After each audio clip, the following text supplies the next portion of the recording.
పిల్లలకి pocket money ఇవ్వటం మంచిదేనా సార్? మంచిదే కాదండి. పిల్లలకి పాకెట్ మనీ ఇచ్చి తీరాలి. ఒక విషయం గమనించండి.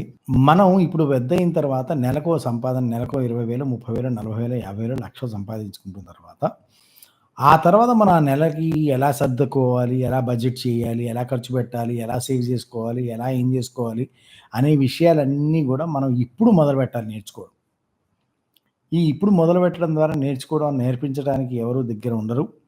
నిన్నటిదాకా గూడా పేరెంట్స్ అంటే నీకెందుకులే చిన్నపిల్లాడి డబ్బుల విషయం, నీకెందుకులే చిన్నపిల్లాడి డబ్బుల విషయం అని చెప్పి డబ్బుల విషయం దగ్గర రానీయకపోవడం వల్ల, కానీ బయటి ప్రపంచంలోకొచ్చిన తర్వాత డబ్బుల విషయం మనమే డీల్ చేయాల్సిన అవసరాన్ని ఏర్పడటం వల్ల, అక్కడి నుంచి పొరపాట్లు చేస్తూ, ఆ పొరపాట్లతో అప్పుడు నేర్చుకోవడం అదే గనక మీరు పిల్లలకి పాకెట్ మనీ ఇచ్చి, ఆ పాకెట్ మనీని గూడా మీరిప్పుడు ఏ విధంగా అయితే నెలకి జీతమో, వ్యాపారం నుంచి నెలకి సంపాదనో తీసుకొనొస్తున్నారో, అలా నెలకి సరిపడా పాకెట్ మనీ అనగానే దానికి ఇవ్వడానికి ఒక పర్టిక్యులర్ విధానం ఉంది. పిల్లలకి పాకెట్ మనీ ఇవ్వడానికి పర్టిక్యులర్ విధానం ఏంటంటే అండి, నేను ఒక అమౌంట్, ఒక సర్టెన్ అమౌంట్ మీరు ఫిక్స్ చేసి, ఆ సర్టెన్ అమౌంట్‌ని వాళ్ళకి నెలవారీ ఇవ్వండి. మీకు జీతం వచ్చినప్పుడు అలా ఆ ఫస్ట్‌కో, సెకండ్‌కో నెలవారీ ఇదిగో నీ డబ్బులు. ఈ 200, 300, 500, రూ. 1000, 2000, 10,000 ఓకే. Whatever it is. మీకెంత చాయిస్ అయితే అంత. ఇచ్చిన తర్వాత వాళ్ళని మళ్ళీ నెక్స్ట్ మంత్ ఆ పర్టిక్యులర్ డేట్ దాకా కూడా మీకు మళ్ళీ రూపాయి కూడా ఇవ్వబడదు.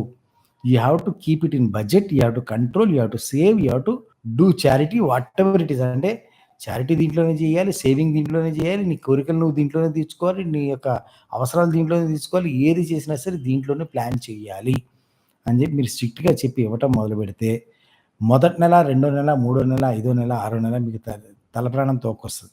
ఎందుకంటే వాళ్ళు వారం రోజుల్లో ఫినిష్ చేసి ఫస్ట్ నెల అయితే వారం 4 రోజుల్లో ఫినిష్ చేసి మళ్ళీ ఐదో రోజు నుంచి అడగడం మొదలెడతారు.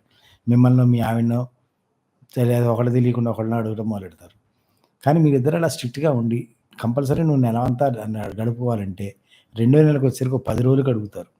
మూడో నెలకొచ్చేసరికి ఒక 15 రోజులకి అడుగుతారు. నాలుగో నెలకొచ్చేసరికి ఓ 20, ఐదో నెలకొచ్చేసరికి 25 రోజులు, ఆరో నెలకొచ్చేసరికి నెల సరిపోద్ది. అంటే 6 నెలలకొస్తే గాని వాళ్ళ మైండ్ ట్యూన్ అవ్వదనమాట. నెలకు సరిపడా దీన్ని బడ్జెట్ చేయాలి. నెలకు సరిపడా దీన్ని చేయాలి.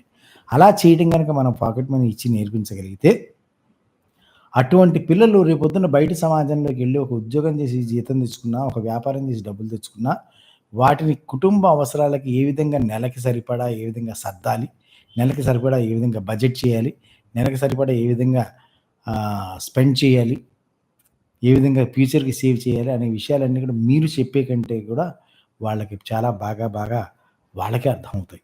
సో, దాన్ని మించిన పాకెట్ మనీ నెలకోసారి ఇచ్చి దానితోటి వాళ్ళని బడ్జెటింగ్‌కి, వాళ్ళని డబ్బులు హ్యాండిల్ చేయటానికి నేర్పించడాన్ని మించిన అద్భుతమైన ఆర్థిక పాఠం తల్లిదండ్రులుగా పిల్లలకి ఇంతకు మించి మనం ఏం నేర్పలేమండి.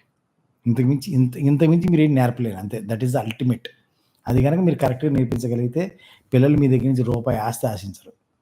మీరేమి ఇయ్యకపోయినా సరే they feel we can handle our life అన్న కాన్ఫిడెన్స్ తోటి వాళ్ళు ఎదుగుతారు.